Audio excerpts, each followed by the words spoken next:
Hello everyone, आप देख रहे हैं एकलव्य स्नातक और इस वाली वीडियो में हम देखने वाले हैं BE VAE 181 यूनिट नंबर 11 है हमारा। और इसमें हम बात करेंगे वैश्विक पर्यावरणीय मुद्दे, यानी कि विश्व लेवल पे जो भी पर्यावरण से रिलेटेड मुद्दे हैं उन्हीं सब चीज़ों के ऊपर जो हम यहाँ पर चर्चा करने वाले हैं। आप यहाँ पर देख सकते हो यूनिट नंबर 1 से यूनिट नंबर जो 10 है आपका ये कंप्लीट हो चुका है और इस वाली वीडियो में यूनिट नंबर जो 11 है वो भी कंप्लीट हो जाएगा। कुछ भी अगर आपको पूछना है तो आप मुझे यहाँ पर पूछ सकते हो। इंस्टाग्राम का लिंक है, ये आपको डिस्क्रिप्शन में मिल जाएगा। ठीक है, परिचय के ऊपर चर्चा करते हैं यहाँ पर सबसे पहले और इसे समझते हैं। देखिए, लगभग 3 दशकों से ये महसूस किया जा रहा है, मतलब कि आज की बात नहीं है, ये लगभग 3 दशक की है। ठीक है, तो 3 दशक से ये महसूस किया जा रहा है कि वर्तमान में क्या जो विश्व स्तर पर, ऐसा नहीं है कि सिर्फ इंडिया की बात की जा रही है, विश्व स्तर पे क्या है, पर्यावरण जो है एक बहुत बड़ी जो समस्या है वहाँ पर उसके अंदर उत्पन्न हो रही है। यानी कि पर्यावरण क्या है, खराब हो रहा है। ठीक है, पर्यावरण में इशू आ रहा है, तो ये सारी चीज़ें हैं और ये जो मुद्दा है ये वैश्विक स्तर पे है। ठीक है, और जो विकासशील देश है जैसे कि हमारा भारत, उस पर ये जो मुद्दा है ये और ज़्यादा गंभीर है। इन सभी चीज़ों के ऊपर चर्चा करेंगे। पर्यावरण को संरक्षण प्रदान करना बहुत ज़्यादा ज़रूरी है, यानी कि पर्यावरण को बचाना बहुत ज़्यादा ज़रूरी है। इसी मुद्दे को लेकर पूरी विश्व में क्या है, चिंता का ये विषय है और इस पर जो हमेशा जो है बात की जाती है। ठीक है, मानव की गतिविधियों के द्वारा, यानी कि मानव जो भी काम करते हैं, एक्टिविटी करते हैं, ठीक है, उसमें वृद्धि हो रही है। साथ में शहरीकरण में वृद्धि हो रही है, औद्योगिकरण में वृद्धि हो रही है। तो इन्हीं सब चीज़ों के कारण से क्या है, वातावरण जो है वो तेज़ी से नष्ट हो रहा है। ठीक है, आप समझ पा रहे हो, जब शहरीकरण औद्योगिकरण विकसित होगा तो उससे क्या और ज़्यादा जो कचरा है वो सब, उन सब चीज़ों में वृद्धि होगी, पर्यावरण को और ज़्यादा नुकसान होगा। इसलिए पर्यावरण को बचाना बहुत ज़्यादा ज़रूरी है। इसलिए वैश्विक लेवल पे क्या है, इन सभी चीज़ों में जो बात है वो की जाती है। ठीक है दोस्तों, तो ये सारी बातें हैं। यहाँ पर आप देख सकते हो, यहाँ पर एक टॉपिक है हमारा भूमंडलीय तापन और जलवायु परिवर्तन। इसे समझते हैं। यहाँ पर देखिए, जैसा कि हमें पता है वातावरण में जो ग्रीन हाउस गैसें हैं, ठीक है, ग्रीन हाउस गैसें आपको पता है, ठीक है, उसके अंदर से बहुत सारी जो है गैसें निकलती है जो कि पर्यावरण के लिए बहुत ज़्यादा नुकसानदायक है। जैसे कार्बन डाइऑक्साइड हो गया, ठीक है, नाइट्रोजन ऑक्साइड हो गया, क्लोरोफ्लोरोकार्बन वगैरह, ये सभी और भी बहुत सारी गैसें जो है वो होती है। ठीक है, तो बड़ी मात्रा में इसकी वजह से क्या है, अगर कार्बन डाइऑक्साइड जो गैसें हैं वो निकल रही है तो इससे क्या है, तापन में वृद्धि होगी, जो टेम्परेचर है वो गर्म हो जाएगा। ठीक है, और जलवायु परिवर्तन को सबसे पहले अगर हम बात करें कि इसकी जो चर्चा है वो कब की गई थी, कब इस पे मतलब बात सामने आई थी, तो जलवायु परिवर्तन से अगर हम बात करें तो 1988 में संयुक्त राष्ट्र पर्यावरण कार्यक्रम की बैठक थी। ठीक है, संयुक्त राष्ट्र पर्यावरण कार्यक्रम की बैठक बुलाई गई थी, वहीं पर वैश्विक मुद्दा इसको घोषित कर दिया गया था, जलवायु परिवर्तन को। ठीक है, जलवायु परिवर्तन का मतलब होता है कि मौसम जो है बहुत जल्दी जल्दी बदलता है। ठीक है, ये सारी चीज़ें होती हैं। ग्रीन हाउस गैसों के कारण क्या होता है, अब जो जैसे ग्रीन हाउस गैस है तो उसमें से अगर कार्बन डाइऑक्साइड निकलता है तो तापमान में बहुत ज़्यादा वृद्धि हो जाती है। ठीक है, जो चीज़ें हैं वो बहुत ज़्यादा गर्म हो जाती है, गर्मी बहुत ज़्यादा पड़ती है, लू चलने लगती है, इस टाइप की चीज़ें होती है। ठीक है, तो अगर हम बात करें ग्रीन हाउस गैसों में से, तो इसमें सबसे ज़्यादा जो योगदान है वो दिया है कार्बन डाइऑक्साइड ने। ठीक है, सबसे ज़्यादा। और दूसरे नंबर पर अगर हम बात करें तो वो है मीथेन, और अगर तीसरे नंबर पर बात करें तो वो है नाइट्रेट ऑक्साइड। ठीक है, इन तीनों ने बहुत ज़्यादा जो यहाँ पर नुकसान पहुँचाने का काम किया है पर्यावरण को। उसके बाद अगर हम बात करें यहाँ पर तो क्लोरोफ्लोरोकार्बन है, अब इसका इस्तेमाल कम हो गया है लगभग, और इसके अलावा और भी गैसें हैं। ठीक है, क्लोरोफ्लोरोकार्बन पहले रेफ्रिजरेटर के उसमें इस्तेमाल किया जाता था शायद किसी पार्ट में। ठीक है, इससे बहुत ज़्यादा जो है प्रॉब्लम होती है। इसके प्रॉब्लम की भी हम बात करेंगे, क्या क्या इसमें प्रॉब्लम होती है, इन सभी चीज़ों के ऊपर चर्चा हम करेंगे डिटेल में। ठीक है दोस्तों, यहाँ पर देखिए, जलवायु परिवर्तन से जो विकासशील देश है, जैसा कि मैंने आपको अभी बताया, जो विकासशील देश है उस पर कई तरह के जो है प्रभाव पड़ते हैं। और कैसे प्रभाव पड़ेंगे, नकारात्मक प्रभाव पड़ते हैं। ठीक है, जिससे लू चलना, आपने देखा होगा भारत में जो गर्मी के समय लू चलती रहती है, अत्यधिक गर्मी होती है। अगर आप दिल्ली से हो तो आपको पता ही होगा, इतनी ज़्यादा गर्मी पड़ती है यहाँ पर कि मतलब बाहर निकलना मुश्किल हो जाता है। और जो अगर आपके उसमें वो है, क्या कहते हैं, छत वत पे जाते हो आप, तो वो पता होगा कि वहाँ पर पैर नहीं रखा जाता, इतनी ज़्यादा गर्मी होती है। ठीक है, लू चलती है। और भारी वर्षा के समय भी क्या होता है, बहुत ज़्यादा वर्षा होता है और जो है गलियों वगैरह में पानी देखा होगा आपने लग जाता है, यानी ये दो चीज़ें बहुत ज़्यादा होती है। तो अगर हम बात करें यहाँ पर कि भारत जलवायु परिवर्तन के मामले में क्या है, सबसे ज़्यादा चिंतित है। ठीक है, भारत को जलवायु परिवर्तन से जो है बहुत ज़्यादा प्रभाव पड़ा है, क्योंकि सबसे ज़्यादा जो प्रॉब्लम है वो भारत को झेलनी पड़ती है। ऐसा क्यों है? ऐसा इसलिए है दोस्तों, क्योंकि आपको पता है भारत में कृषि की जाती है, भारत में जो है खेती बाड़ी जो है वो बड़े लेवल पे की जाती है। तो इसमें क्या है कि वो बहुत ज़्यादा उसको प्रभावित कर देगा कृषि को, अगर ऐसी गर्मी और ऐसी बारिश हो। ठीक है, अब मान के चलिए बहुत ज़्यादा गर्मी है, तो कुछ फसलें होती है उसको समय पे काटना होता है, अगर वो नहीं काटेंगे तो उसमें प्रॉब्लम आ जाती है। ठीक है, तो वहाँ पर दिक्कत हो जाएगी। बारिश के समय में अगर अत्यधिक बारिश होगी तो कई सारे फसल है वो बहुत ज़्यादा बारिश से भी ख़राब हो जाते हैं। तो इस प्रकार की चीज़ें होंगी, यानी प्रभावित करेगा बहुत ज़्यादा। ठीक है, अगर हम यहाँ पर समझे जलवायु परिवर्तन के विषय में बढ़ती चिंता। ठीक है, तो जलवायु परिवर्तन के विषय में जो चिंताएं हैं वो बढ़ती जा रही है वैश्विक लेवल पे, जैसा कि मैंने आपको ही बताया। ठीक है, तो इसमें होता क्या है, यहाँ पर जो है बैठक बुलाई गई। ठीक है, और उसके अंदर क्या है, बहुत सारी चीज़ों की जो है चर्चा की गई। यहाँ पर अगर हम बात करें तो WMO, ठीक है, WMO जो कि होता है वर्ल्ड मेट्रोलॉजिकल ऑर्गेनाइजेशन। ठीक है, इसमें और UNEP होता है यूनाइटेड नेशनल एनवायरनमेंट प्रोग्राम। ठीक है, तो इसमें क्या है कि इन दोनों में क्या है, यहाँ पर जो है बातचीत की गई इसके बारे में।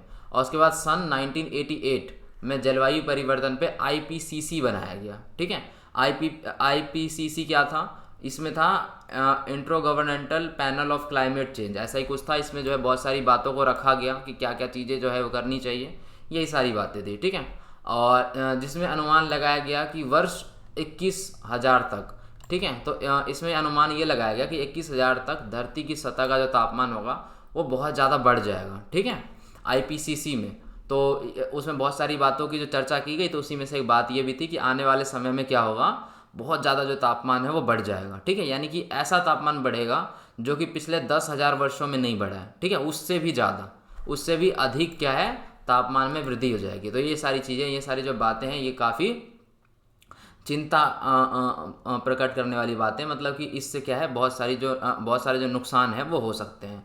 तो ये सारी बातें हैं, यानी पर्यावरण का मुद्दा जो है वो बहुत वैश्विक लेवल पे इसके ऊपर चर्चा की जाती है। ठीक है, अब आपको पता होगा ओजोन परत का ह्रास। ठीक है, ओजोन लेयर जो है वो हमारे लिए कितना ज़्यादा ज़रूरी है ये भी आपको पता होगा। ठीक है, जो होता क्या है, सूरज की रोशनी अगर ओजोन लेयर से ना टकरा कर आएगी तो हमारे लिए क्या हो जाएगा, बहुत ज़्यादा खतरा हो जाएगा। ठीक है, हमें स्किन कैंसर हो सकता है, मोतियाबिंद हो सकता है, बहुत सारी प्रॉब्लम हो सकती है। तो इसलिए सूरज की रोशनी जब आती है तो बीच में ओजोन परत होता है। ठीक है, ओजोन लेयर उन सभी उसमें जो हानिकारक किरणें होती है उसको अलग अलग किरणों में बांट देता है, जिससे क्या असर जो है वो बहुत कम होता है।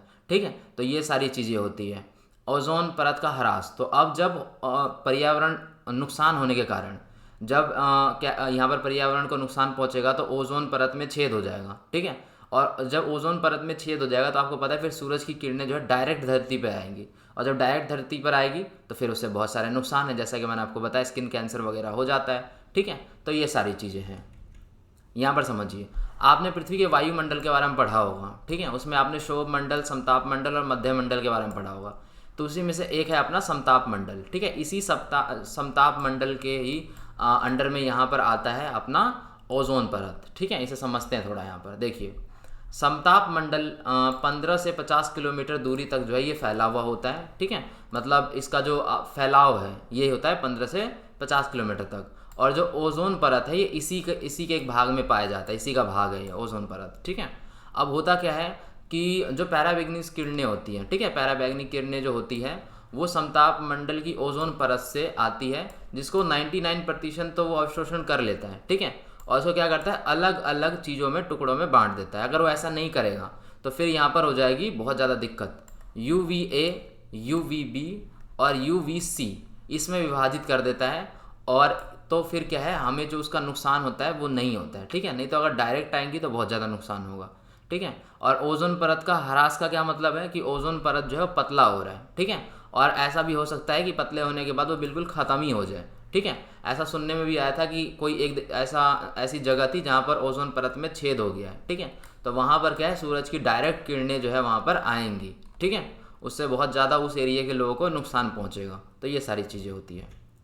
यहाँ पर समझिए, अगर हम बात करें यहाँ पर सन 1974 की, तो मारियो मोलिना तथा F बोरखुंड रोलैंड ने बताया, इन्होंने कारण बताया ओजोन लेयर के हरास होने का, यानी ओजोन लेयर जो पतला हो रहा है या ओजोन लेयर में जो नुकसान हो रहा है, मतलब कहीं पर अगर उसमें छिद्र हो रहा है, तो उसका कारण बताया उन्होंने। और उसका मेन कारण बताया उन्होंने क्लोरोफ्लोरोकार्बन यानी CFCS। ठीक है, तो ये जो है बहुत ही ज़्यादा महत्वपूर्ण है ओजोन लेयर को ख़राब करने में। ठीक है, इसकी भूमिका बहुत ज़्यादा है। तो अब क्या है, इसके कारण का पता चल गया। तो बहुत सारी जगहों में जिस चीज़ों में उसका इस्तेमाल होता था लगभग उसको ख़त्म कर दिया है। जैसे क्लोरोफ्लोरोकार्बन का अगर हम वो समझे कि कहाँ कहाँ पर इसका इस्तेमाल होता था, तो शेविंग क्रीम में, हेयर स्प्रे में, ठीक है, कीटनाशकों के पैकिंग में, और रेफ्रिजरेशन के लिए, रेफ्रिजरेटर जो अपना होता है उसमें भी एक पार्ट में इसका जो इस्तेमाल है वो होता था। ठीक है, तो ये मानव स्वास्थ्य, जानवरों और पौधों और सूक्ष्म जीवों, इन सब के लिए बहुत ज़्यादा जो है नुकसानदायक है। मानव के स्वास्थ्य के लिए, जानवरों के लिए, पेड़ पौधों के लिए, सूक्ष्म जीव जो होते छोटे छोटे उनके लिए, अन्य पदार्थ और वायु की गुणवत्ता पर भी इसका जो है बहुत ज़्यादा जो असर है वो पड़ता है। ठीक है, वो भी कैसा असर पड़ता है, हानिकारक। ठीक है, अब हम इसमें दो की बात करेंगे। ठीक है, यहाँ पर हम बात कर लेते हैं कि मनुष्य को क्या क्या दिक्कत हो सकती है और स्थलीय पौधे पर इसका जो है क्या क्या प्रभाव जो है पड़ सकता है। ठीक है, तो सिंपल सी बात है, नकारात्मक प्रभाव जो है वही पड़ेगा। अब देखते हैं किस प्रकार के जो नकारात्मक प्रभाव है वो पड़ते हैं। ठीक है, यहाँ पर समझिए थोड़ा सा। मनुष्य तथा जानवरों के स्वास्थ्य पर प्रभाव पड़ता है। जो मनुष्य है होते हैं अपने, जो मनुष्य है जैसे कि हम हो गए, ठीक है, जैसे जानवर हो गए अपने, गाय वगैरह सब जो भी है, ठीक है, तो इनके स्वास्थ्य पर बहुत ज़्यादा क्या है यहाँ पर प्रभाव पड़ता है। ठीक है, मनुष्य के ऊपर अगर डायरेक्ट पैराबैग्निस किरणें आएंगी तो मनुष्य को मोतियाबिंद हो सकता है, त्वचा कैंसर हो सकता है, स्किन कैंसर हो सकता है, प्रतिरक्षा तंत्र जो है हमारा वो कमज़ोर हो सकता है। इसी तरीके के बहुत खतरनाक नकारात्मक प्रभाव जो है वो पड़ सकते हैं। स्थलीय पौधे जो होते हैं, ठीक है, उन पर किस प्रकार का प्रभाव पड़ेगा। स्थलीय पौधे मतलब जो हमारी ज़मीन पर जो पौधे हैं वो उगते हैं, जैसे कि जलीय पौधे होते हैं, स्थलीय पौधे होते हैं, तो हम यहाँ पे स्थलीय की बात कर रहे हैं, नॉर्मल पौधे। ठीक है, तो जो प्रकाश संश्लेषण से अपना खाना वगैरह बनाते हैं, तो इसमें क्या है, इसमें भी बहुत ज़्यादा नकारात्मक प्रभाव पड़ सकता है। जैसे प्रकाश संश्लेषण उनका सही से काम नहीं करेगा, जिससे वो खाना नहीं पका पाएंगे, और अगर वो ये सारी चीज़ें नहीं कर पाएंगे तो पौधों में वृद्धि सही से नहीं होगी। ठीक है, वृद्धि कैसे होगी, जब प्रकाश संश्लेषण का इस्तेमाल नहीं कर पाएंगे तो उनकी जो उत्पादकता है, जैसे मान के चलिए कोई ऐसा पेड़ पौधा होता है जिसमें कुछ उगता है, जैसे कि आम का पेड़, ठीक है, तो उसकी उत्पादकता में कमी आ जाएगी। तो ये सारी चीज़ें होंगी जो कि बहुत ज़्यादा नकारात्मक है। ठीक है दोस्तों, तो यही सारी चीज़ें। उसके बाद अगर हम नेक्स्ट लेवल पे चले जाएं, ठीक है, कि बहुत बुरा क्या हो सकता है इसमें, तो बहुत बुरा में अपना अम्ल वर्षा आ जाएगा। ठीक है, अम्ल वर्षा क्या होता है, एसिड रेन। उससे क्या होता है, जब वो धरती पर पड़ता है तो उससे पेड़ पौधे जो है उसको नुकसान होता है बहुत ज़्यादा। जो मिट्टी होती है उसके पोषक तत्व ख़त्म हो जाते हैं। ठीक है, मिट्टी की जो उपजाऊ क्षमता होती है वो कम हो जाती है। बहुत ज़्यादा जो है इसके भी जो वो है साइड इफ़ेक्ट है वो होते हैं। ठीक है, बहुत ज़्यादा इसके नकारात्मक प्रभाव जो है वो होते हैं। ठीक है, ये नॉर्मल एसिड की तरह नहीं है, जो आपने सुना होगा कि एसिड होता है जो कि सभी चीज़ों को जला देता है। ठीक है, जिसका इस्तेमाल अलग अलग चीज़ों में होता है, उतना ज़्यादा खतरनाक नहीं होता ये कि मतलब जिसके ऊपर पड़ेगा मतलब वो जल जाएगा, वैसा नहीं होता, लेकिन फिर भी ये खतरनाक होता है। ठीक है, पढ़ते हैं इसे, अम्ल वर्षा को थोड़ा देखिए। वायुमंडल में मानव की क्रियाओं के कारण, जो मानव जो एक्टिविटी करते हैं, ठीक है, तो मानव की क्रियाओं के कारण क्या है, सल्फर ऑक्साइड, नाइट्रेट ऑक्साइड और सल्फर ऑक्साइड और नाइट्रेट ऑक्साइड का अत्यधिक उत्सर्जन के द्वारा ये बनता है। ठीक है, वायुमंडल में पहुंचकर जल के साथ क्या करता है, रासायनिक क्रिया करता है और वहाँ पर सल्फेट और सल्फ्यूरिक अम्ल का निर्माण करता है। तो अब यहाँ पर देखिए सल्फ्यूरिक अम्ल का इसने निर्माण कर दिया यहाँ पर सल्फेट के साथ मिलके। तो यहाँ पर आप देखते हो कि आप देख सकते हो यहाँ पर एसिड बन गया है। ठीक है, और जब ये अम्ल वर्षा धरती पर पहुँचती है तब इसे हम यहाँ पर अम्ल वर्षा जो है कहते हैं। ठीक है, जब ये सारी चीज़ें जो यहाँ पर अभी क्रिया हो के यहाँ पर बन गया सल्फ्यूरिक अम्ल, और जब सल्फ्यूरिक एसिड का जो निर्माण हो गया उसके बाद जब ये गिरता है, मतलब वर्षा होती है जब इसकी और धरती पे पहुँचता है, तो इसे ही हम अम्ल वर्षा कहते हैं। ठीक है, तो ये सारी चीज़ें होती हैं। अब यहाँ पर समझते हैं कि अम्ल वर्षा के प्रभाव। ठीक है, कि अम्ल वर्षा के जो प्रभाव है वो कैसे होंगे।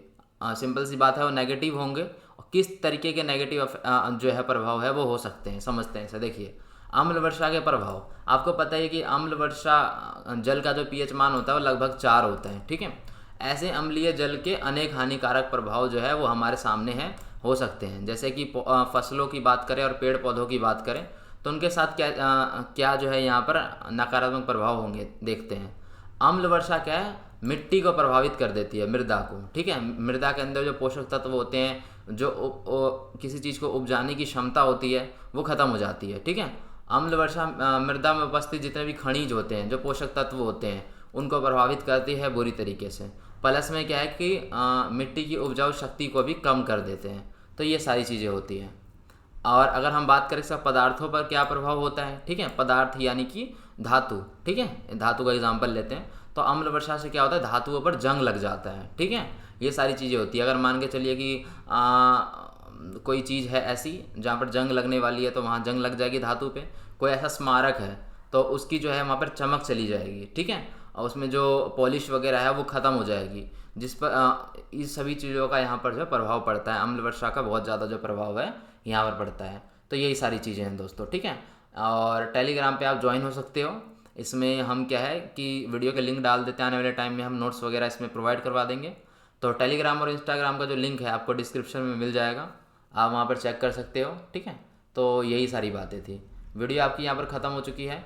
और वीडियो अगर आपको पसंद आ गई तो आप लाइक कर सकते हैं, कमेंट कर सकते हैं, शेयर कर सकते हैं। साथ ही चैनल को सब्सक्राइब करके बेल नोटिफिकेशन आइकन को प्रेस कर दें, जिससे नई वीडियो की नोटिफिकेशन आपके पास पहुंचती रहेगी। तो धन्यवाद दोस्तों, मिलते हैं नेक्स्ट वीडियो में।